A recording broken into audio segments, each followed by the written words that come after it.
Você está ouvindo Devocional Robert Murray McCheyne.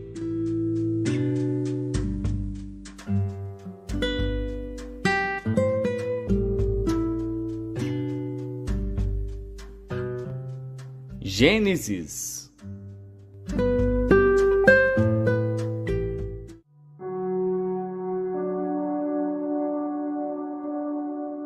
Gênesis, capítulo 32. Jacó também seguiu seu caminho, e encontraram-no os anjos de Deus. E Jacó disse quando os viu: Este é o exército de Deus. E chamou aquele lugar Maanaim. E enviou Jacó mensageiros adiante de si a Esaú, seu irmão, à terra de Seir, território de Edom. E ordenou-lhes, dizendo: Assim direis a meu senhor Esaú: Assim diz Jacó teu servo: Como peregrino morei com Labão, e me detive lá até agora. E tenho bois e jumentos, ovelhas e servos e servas, e enviei para o anunciar a meu senhor, para que ache graça em teus olhos. E os mensageiros voltaram a Jacó, dizendo: Fomos a teu irmão Esaú, e também ele vem para encontrar-te, e 400 homens com ele. Então Jacó temeu muito e angustiou-se, e repartiu o povo que com ele estava, e as ovelhas, e as vacas, e os camelos, em 2 bandos. Porque dizia: Se Esaú vier a um bando e o ferir, o outro bando escapará. Disse mais Jacó: Deus de meu pai Abraão, e Deus de meu pai Isaque, o Senhor que me disseste: Torna-te à tua terra e à tua parentela, e far-te-ei bem. Menor sou eu que todas as beneficências e que toda a fidelidade que fizeste ao teu servo. Porque com meu cajado passei este Jordão, e agora me tornei em 2 bandos. Livra-me, peço-te, da mão de meu irmão, da mão de Esaú, porque eu o temo. Porventura, não venha e me fira, e a mãe com os filhos. E tu disseste: Certamente te farei bem, e farei a tua descendência como a areia do mar, que pela multidão não se pode contar. E passou ali aquela noite, e tomou do que lhe veio à sua mão um presente para seu irmão Esaú: 200 cabras e 20 bodes, 200 ovelhas e 20 carneiros, 30 camelas de leite com suas crias, 40 vacas e 10 novilhos, 20 jumentas e 10 jumentinhos, e deu-os na mão dos seus servos, cada rebanho à parte, e disse a seus servos: Passai adiante de mim, e ponde espaço entre rebanho e rebanho. E ordenou ao primeiro, dizendo: Quando Esaú, meu irmão, te encontrar e te perguntar, dizendo: De quem és, e para onde vais, e de quem são estes diante de ti? Então dirás: São de teu servo Jacó, presente que envia meu senhor, a Esaú. E eis que ele mesmo vem também atrás de nós. E ordenou também ao segundo e ao terceiro, e a todos os que vinham atrás dos rebanhos, dizendo: Conforme a esta mesma palavra falareis a Esaú, quando o achardes. E direis também: Eis que o teu servo Jacó vem atrás de nós. Porque dizia: Eu o aplacarei com o presente que vai adiante de mim, e depois verei a sua face. Porventura, ele me aceitará. Assim, passou o presente adiante dele. Ele, porém, passou aquela noite no arraial. E levantou-se aquela mesma noite, e tomou as suas 2 mulheres, e as suas 2 servas, e os seus 11 filhos, e passou o val de Jaboque. E tomou-os, e fê-los passar o ribeiro, e fez passar tudo o que tinha. Jacó, porém, ficou só, e lutou com ele um homem, até que a alva subiu. E vendo este que não prevalecia contra ele, tocou a juntura de sua coxa, e se deslocou a juntura da coxa de Jacó, lutando com ele. E disse: Deixa-me ir, porque já a alva subiu. Porém ele disse: Não te deixarei ir, se não me abençoares. E disse-lhe: Qual é o teu nome? E ele disse: Jacó. Então disse: Não te chamarás mais Jacó, mas Israel, pois como príncipe lutaste com Deus e com os homens, e prevaleceste. E Jacó lhe perguntou e disse: Dá-me, peço-te a saber, o teu nome. E disse: Por que perguntas pelo meu nome? E abençoou ali. E chamou Jacó o nome daquele lugar Peniel, porque dizia: Tenho visto a Deus face a face, e a minha alma foi salva. E saiu-lhe o sol quando passou a Peniel, e manquejava da sua coxa. Por isso, os filhos de Israel não comem o nervo encolhido que está sobre a juntura da coxa até o dia de hoje, porquanto tocara a juntura da coxa de Jacó no nervo encolhido.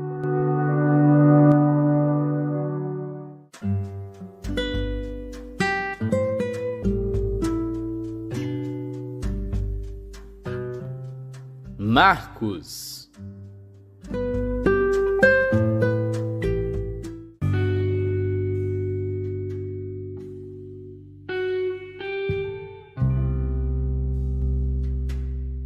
Capítulo 3.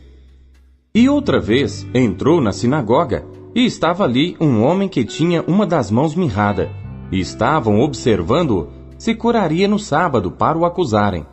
E disse ao homem que tinha a mão mirrada: Levanta-te e vem para o meio. E perguntou-lhes: É lícito no sábado fazer bem ou fazer mal? Salvar a vida ou matar? E eles calaram-se. E olhando para eles em redor com indignação, condoendo-se da dureza do seu coração, disse ao homem: Estende a tua mão. E ele a estendeu, e foi-lhe restituída a sua mão sã como a outra. E tendo saído os fariseus, tomaram logo conselho com os herodianos contra ele, procurando ver como o matariam. E retirou-se Jesus com seus discípulos para o mar, e seguia-o uma grande multidão da Galiléia e da Judéia, e de Jerusalém, e da Idumeia, e de além do Jordão, e de perto de Tiro e de Sidom. Uma grande multidão, que ouvindo quão grandes coisas fazia, vinha ter com ele. E ele disse aos seus discípulos que lhe tivessem sempre pronto um barquinho junto dele, por causa da multidão, para que o não oprimisse, porque tinha curado a muitos, de tal maneira que todos quantos tinham algum mal se arrojavam sobre ele para lhe tocarem. E os espíritos imundos, vendo-o, prostravam-se diante dele e clamavam, dizendo: Tu és o Filho de Deus! E ele os ameaçava muito para que não manifestassem. E subiu ao monte e chamou para si os que ele quis, e vieram a ele. E nomeou 12 para que estivessem com ele, e os mandasse a pregar, e para que tivessem o poder de curar as enfermidades e expulsar os demônios. A Simão, a quem pôs o nome de Pedro, e a Tiago, filho de Zebedeu, e a João, irmão de Tiago, aos quais pôs o nome de Boanerges, que significa filhos do trovão, e a André, e a Filipe, e a Bartolomeu, e a Mateus, e a Tomé, e a Tiago, filho de Alfeu, e a Tadeu, e a Simão o Zelote, e a Judas Iscariotes, o que o entregou. E foram para uma casa. E afluiu outra vez a multidão, de tal maneira que nem sequer podiam comer pão. E quando os seus ouviram isto, saíram para o prender, porque diziam: Está fora de si. E os escribas que tinham descido de Jerusalém diziam: Tem Beelzebu, e pelo príncipe dos demônios expulsa os demônios. E chamando-os a si, disse-lhes por parábolas: Como pode Satanás expulsar Satanás? E se um reino se dividir contra si mesmo, tal reino não pode subsistir. E se uma casa se dividir contra si mesma, tal casa não pode subsistir. E se Satanás se levantar contra si mesmo e for dividido, não pode subsistir, antes tem fim. Ninguém pode roubar os bens do valente, entrando-lhe em sua casa, se primeiro não maniatar o valente, e então roubará sua casa. Na verdade vos digo que todos os pecados serão perdoados aos filhos dos homens, e toda sorte de blasfêmias com que blasfemarem. Qualquer, porém, que blasfemar contra o Espírito Santo, nunca obterá perdão, mas será réu do eterno juízo, porque diziam: tem espírito imundo. Chegaram então seus irmãos e sua mãe, e estando fora, mandaram-no chamar. e a multidão estava sentada ao redor dele, e disseram-lhe: Eis que tua mãe e teus irmãos te procuram, e estão lá fora. E ele lhes respondeu dizendo: Quem é minha mãe e meus irmãos? E olhando em redor para os que estavam assentados junto dele, disse: Eis aqui minha mãe e meus irmãos. Porquanto qualquer que fizer a vontade de Deus, esse é meu irmão e minha irmã e minha mãe.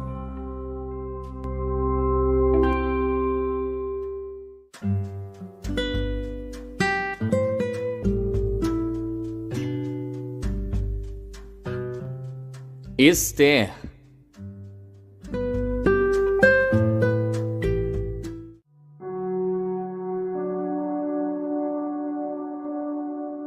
Esther, capítulo 8.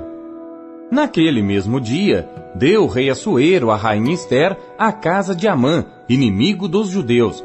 E Mardoqueu veio perante o rei, porque Esther tinha declarado quem ele era. E tirou o rei o seu anel que tinha tomado de Amã, e o deu a Mardoqueu. E Esther encarregou Mardoqueu da casa de Amã.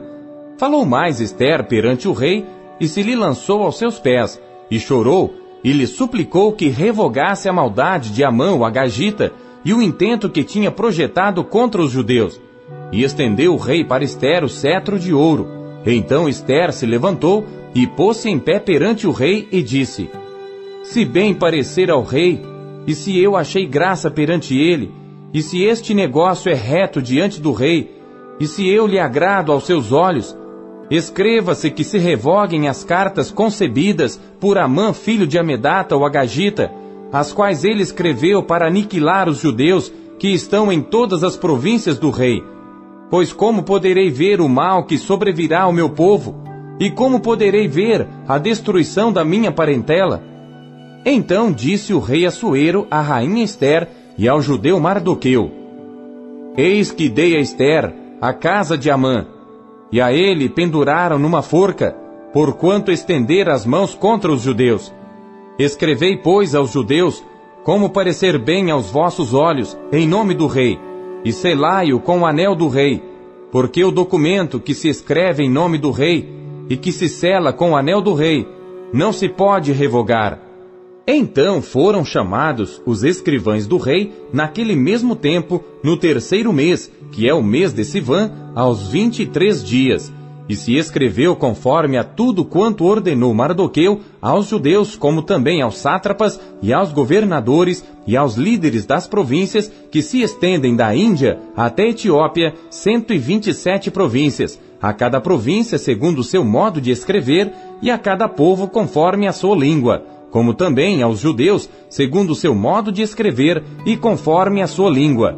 E escreveu-se em nome do rei Assuero, e selando-as com o anel do rei, enviaram as cartas pela mão de correios a cavalo, que cavalgavam sobre ginetes, que eram das cavalariças do rei. Nelas o rei concedia aos judeus que havia em cada cidade, que se reunissem e se dispusessem para defenderem as suas vidas, e para destruírem, matarem e aniquilarem todas as forças do povo e da província que viessem contra eles, crianças e mulheres, e que se saqueassem os seus bens, num mesmo dia, em todas as províncias do rei Assuero, no dia 13 do 12º mês, que é o mês de Adar. E uma cópia da carta seria divulgada como decreto em todas as províncias e publicada entre todos os povos, para que os judeus estivessem preparados para aquele dia, para se vingarem dos seus inimigos. Os correios sobre ginetes velozes saíram apressuradamente, impelidos pela palavra do rei, e esta ordem foi publicada na fortaleza de Suzã. Então Mardoqueu saiu da presença do rei com veste real azul celeste e branco, como também com uma grande coroa de ouro, e com uma capa de linho fino e púrpura, e a cidade de Suzã exultou e se alegrou. E para os judeus houve luz, e alegria e gozo e honra. Também em toda a província e em toda a cidade aonde chegava a palavra do rei e a sua ordem, havia entre os judeus alegria e gozo, banquetes e dias de folguedo. E muitos dos povos da terra se fizeram judeus, porque o temor dos judeus tinha caído sobre eles.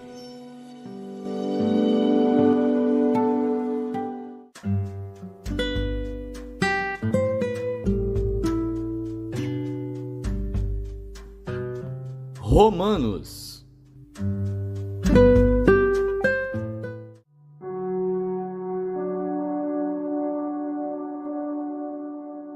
Capítulo 3.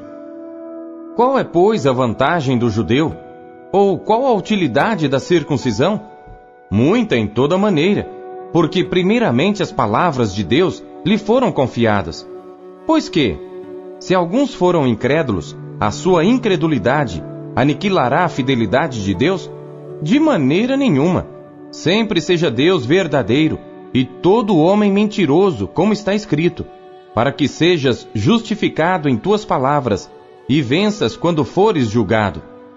E se a nossa injustiça for causa da justiça de Deus, que diremos? Porventura será Deus injusto, trazendo ira sobre nós? Falo como homem. De maneira nenhuma. De outro modo, como julgará Deus o mundo? Mas se pela minha mentira abundou mais a verdade de Deus para a glória sua, por que sou eu ainda julgado também como pecador? E por que não dizemos, como somos blasfemados e como alguns dizem que dizemos, façamos males para que venham bens? A condenação desses é justa. Pois que, somos nós mais excelentes? De maneira nenhuma. Pois já dantes demonstramos que tanto judeus como gregos, todos estão debaixo do pecado. Como está escrito, não há um justo, nenhum sequer. Não há ninguém que entenda, não há ninguém que busque a Deus. Todos se extraviaram e juntamente se fizeram inúteis. Não há quem faça o bem, não há nenhum só. A sua garganta é um sepulcro aberto, com as suas línguas tratam enganosamente. Peçonha de áspides está debaixo de seus lábios, cuja boca está cheia de maldição e amargura. Os seus pés são ligeiros para derramar sangue. Em seus caminhos há destruição e miséria, e não conheceram o caminho da paz. Não há temor de Deus diante de seus olhos.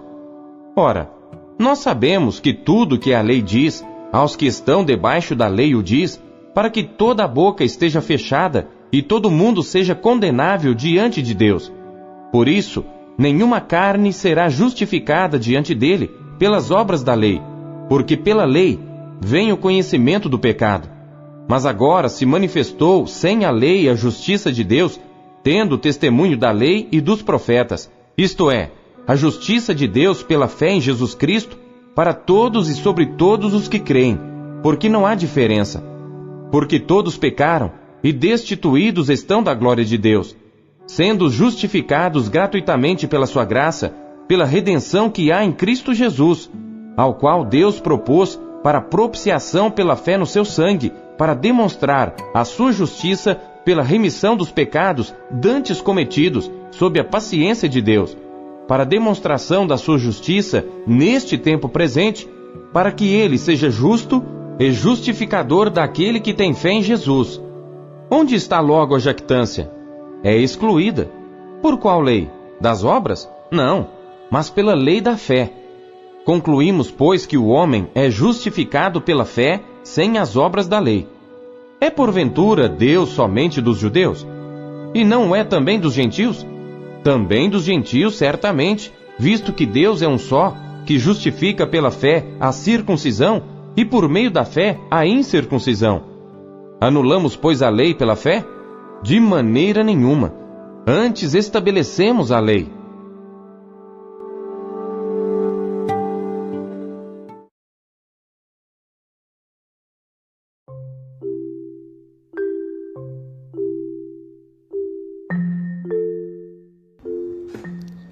Deus, ele fala através da sua palavra, e isso de forma muito poderosa.